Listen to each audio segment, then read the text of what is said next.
இன்னைக்கு காலத்தில் உங்களால் நடவு செய்ய முடியுதா? இதுக்கு தீர்வு இருக்கா? இருக்கே.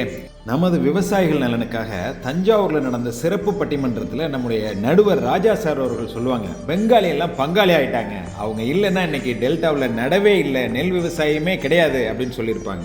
அதாங்க உண்மை. இன்னைக்கு நெல் விவசாயத்தில் காலத்தில் நடவு செய்யறதுங்கிறது மிகப்பெரிய சவால். அதுக்கு தீர்வு இருக்கான்னா இருக்கே.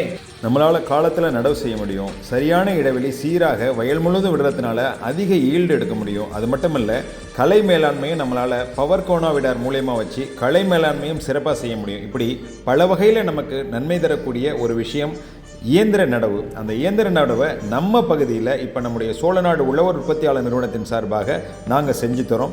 இந்த வசதி வேணுங்கிறவங்க குறிப்பிட்டிருக்க என்ன தொடர்பு கொள்ளுங்க. உங்களுக்கு நம்முடைய சோழநாடு உழவர் உற்பத்தியாளர் நிறுவனத்தின் சார்பாக இந்த இயந்திர நடவை முழுக்க முழுக்க நம்முடைய பகுதி மக்களுக்காக, நம்ம விவசாய நலனுக்காக நாம் இப்போ இதை செயல்படுத்திக்கிட்டு இருக்கோம். ஒன்று இல்லை, 2 செயல்திறன்மிக்க இயந்திர நடவு மிஷின் நம்மக்கிட்ட இருக்குது. உங்களுடைய பயன்பாட்டிற்கு உடனடியாக தேவை அப்படின்னா உடனடியாக முன்பதிவு செய்யுங்க. முன்பதிவு செய்தவர்களுக்கு முன்னுரிமை வழங்கப்படும். ஒன்று மட்டும் சொல்கிறேங்க, காலத்துக்கு ஏற்ற மாதிரி நம்மளுடைய டெக்னாலஜியை நாம் பயன்படுத்தலை அப்படின்னா நாம் அந்த துறையில் இருக்கிறதே கஷ்டம்.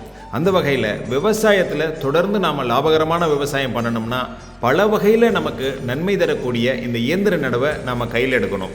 இன்னும் எத்தனை நாளைக்கு நமக்கு வடநாட்டவர்கள் வந்து நட்டு கொடுப்பாங்கன்னு நீங்கள் நினைக்கிறீங்க? இன்றைக்கே வட மாநிலங்களுக்கு அரசு நிறைய சலுகைகள் கொடுக்குது. இன்னும் ஒரு சில ஆண்டுகளில் அவங்க இங்கே வர்றது குறைஞ்சிரும். அதுக்கப்புறம் நாம் வந்து இந்த இயந்திர நடவை பயன்படுத்தி வர்றது அப்படிங்கிறது நமக்கு ரொம்ப கஷ்டமாக இருக்கும். அதனால் இன்றைக்கே நாம் இந்த மாதிரியான ஒரு விஷயங்களை முன்னெடுத்து நம்ம பயன்பாட்டிற்கு கொண்டு வந்தோம் அப்படின்னா தொடர்ந்து நாம் லாபகரமான விவசாயத்தை செய்ய முடியுங்க. ஏன் அப்படின்னா குறுகிய காலத்தில் 17-18 நாளில் நம்மளால் நடவு செய்ய முடியும். எத்தனை நாற்று வைக்கணும் அப்படிங்கிறத நாம் முடிவு செய்ய முடியும். எவ்வளோ இடைவெளி விடணுங்கிறத நாம் முடிவு செய்ய முடியும். இப்படி பல வகையில் நமக்கு நன்மை தரக்கூடிய இந்த இயந்திர நடவுக்கு நாம் எல்லாரும் மாறணும் அப்படின்னு இந்த நேரத்தில் அன்போடு கேட்டுக்கிறேங்க. முக்கியமாக உலக மக்கள் இன்னைக்கு ஆரோக்கியமான கெமிக்கல் இல்லாத ஒரு உணவு வேணும் அப்படின்னு தேடலில் இருக்காங்க. நாமளும் விவசாயத்தில் முன்னுக்கு வருவோம், லாபகரமான விவசாயத்தை செய்வோம். நம்ம உணவை வாங்கி சாப்பிட்ற நுகர்வோரும் ஆரோக்கியமாக இருக்கட்டும். நன்றி, வணக்கம்.